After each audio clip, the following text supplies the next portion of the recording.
हमने जो कहानी पढ़ी थी हमें आज तक याद है, और केवल याद नहीं है, हम इसे फॉलो करते हैं, इसे चरितार्थ करते हैं, इस पर अमल करते हैं। ये कहानी हमारे हृदयों को छू गई। वो कहानी क्या थी सुनिएगा। आपने भी 7वीं क्लास में पढ़ी हो शायद, हमने पढ़ी। अपनी कमाई। एक राजा था, उस राजा का एक बेटा था। राजा बूढ़ा हो गया। राजा को समय आया कि अब मैं अपने बेटे को राजा बना दूं। एक राजा अपने पुत्र को राजा बनाने का सोच रहा था, पर राजा बड़ा बुद्धिमान था। राजा ने सोचा कि मैं अपने बेटे को यदि राजा बना दिया तो ये राज सत्ता संभाल पाएगा कि नहीं, पहले इसकी परीक्षा कर लूं। तो राजा ने अपने बेटे से कहा, जाओ तुम अपनी मेहनत से 2 पैसे कमा कर लाओ। एक राजा अपने बेटे से कहता है, जा अपनी मेहनत के 2 पैसे कमा कर ला। बेटा चला और माँ से कहा, माँ 2 पैसे दे दो। पिताजी ने कहा, कमा कर ला, मैं कह दूंगा कि कमा लाया। तो माँ ने जल्दी से निकाल कर 2 पैसे दे दिए। बेटा गया, पिताजी 2 पैसे ये रहे। पिताजी ने उस 2 पैसे को भट्टी पर डाल दिया, ये ले। जब भट्टी पे डाला तो वो रोने लगा। पिताजी ने कहा, रोता क्यों है, जा कमा के ला, अपनी कमाई से लाना। बेटा फिर गया तो मामा जी से मांग कर ले आया। पिता ने फिर उसे भट्टी पे डाल दिया। फिर गया तो बुआ जी से मांग के ले आया। अब पिता ने बिल्कुल आदेश कर दिया, मेरे रिश्तेदारों में कोई भी इसे पैसे ना दे, और यदि देगा तो मैं भूल जाऊंगा कि वो रिश्तेदारी है, फांसी पर लटकाऊंगा। अब सब डर गए। कोई वो सबसे मांगे, माँ पैसे दो, माँ ने मना कर दिया। मामा पैसे दो, मामा ने मना कर दिया। बुआ जी पैसे, सब ने मना कर दिया।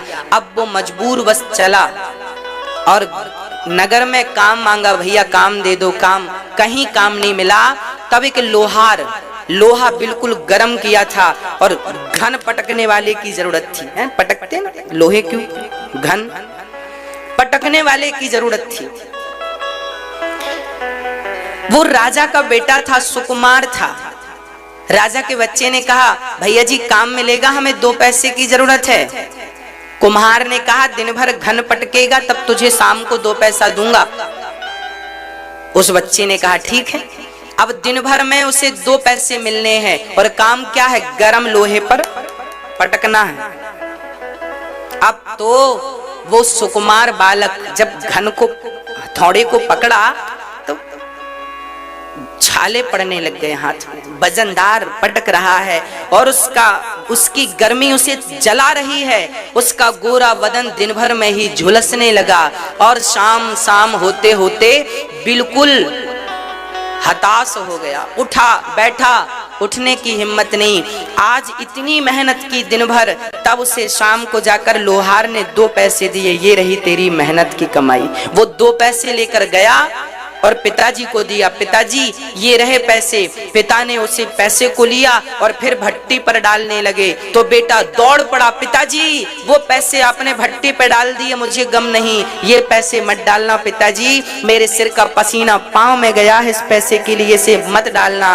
अब पिता ने हृदय से लगाकर कहा, बेटा अब तू राजा बनने के योग्य हो गया है, क्योंकि तू समझ गया कि 2 पैसे कैसे आते हैं।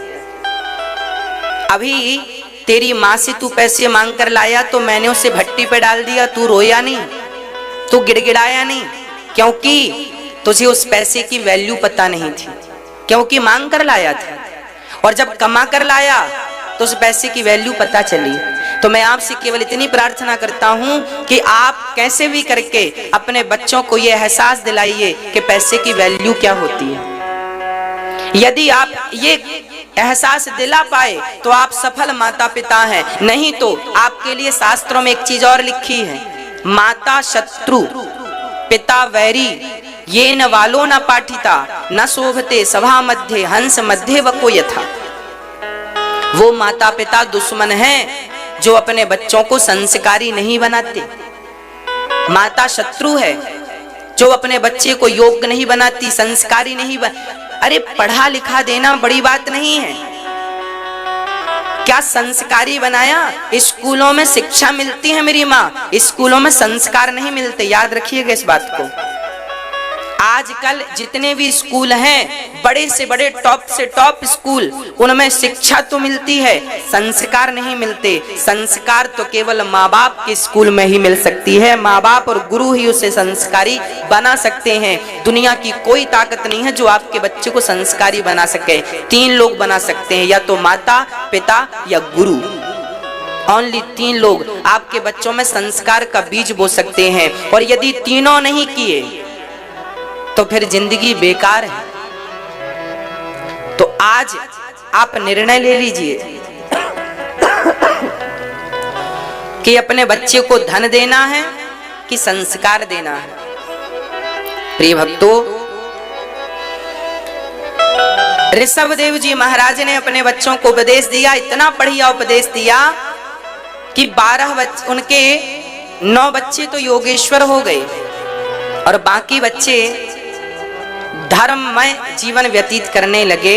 और ऋषभदेव जी महाराज भगवान का चिंतन करते करते भगवान के अवतार थे, सो भगवान में ही लीन हो गए। इन्हीं ऋषभदेव भगवान से जैन धर्म चालू हो गया, यहीं से जैन की उत्पत्ति हुई।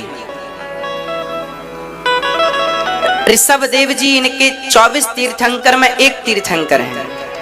ऋषभदेव भगवान जो कि 24 अवतार में एक अवतार है। तो ऋषभदेव भगवान के सबसे बड़े पुत्र का नाम था भरत।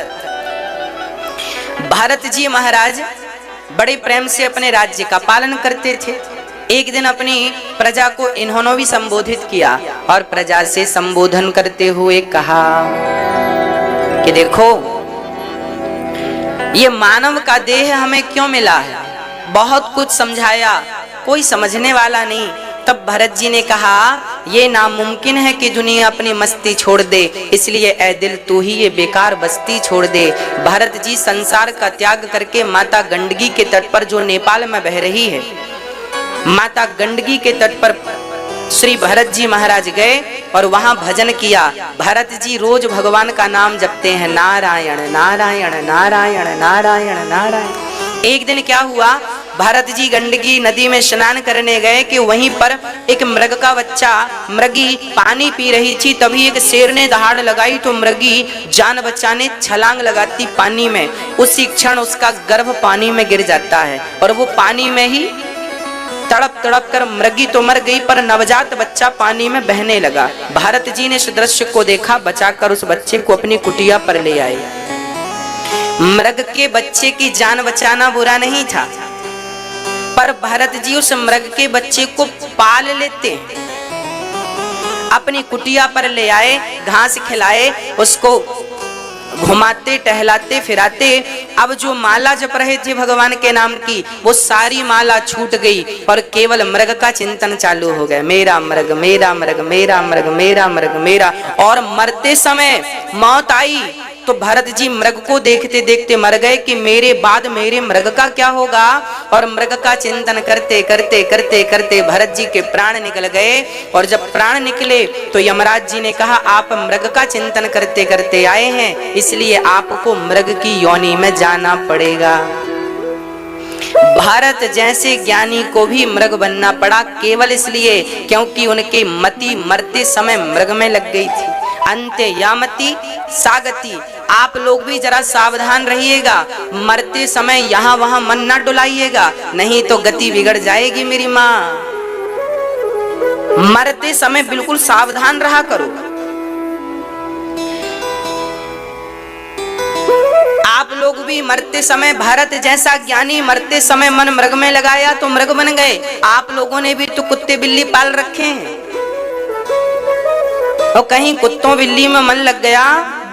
एक सज्जन हमसे बोले, महाराज जी हमारा कुत्ता बड़ा ईमानदार है। हमने कहा, पूर्व जन्म में तुम्हारे दादाजी ही तो थे ये। उनको बुरा लगा, महाराज जी कैसी बात कर रहे हैं। हमने कहा, हाँ भैया, आपके दादाजी यही सोचते थे कि हमारे बाद हमारे घर का क्या होगा, घर का क्या होगा, यही सोचते सोचते मर गए। यमराज जी ने कहा, घर का चिंतन कर रहे थे तो जाओ उसी घर के कुत्ते बन के ताको। तो कुत्ता बन के आ गए। आप लोगों के कुत्ते भी यदि ईमानदार हैं तो वो पराये नहीं हैं, आपके अपने ही हैं।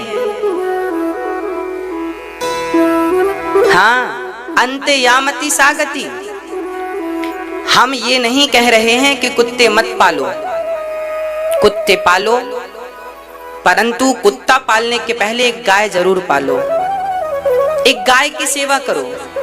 गाय की सेवा शोभनीय है, कुत्तों की सेवा शोभनीय नहीं। कुत्ते द्वार तक ठीक लगते हैं। चप्पल यदि सोने की भी हो तो कोई सोने की चप्पल गले पे लटकाए तो क्या शोभा देगी?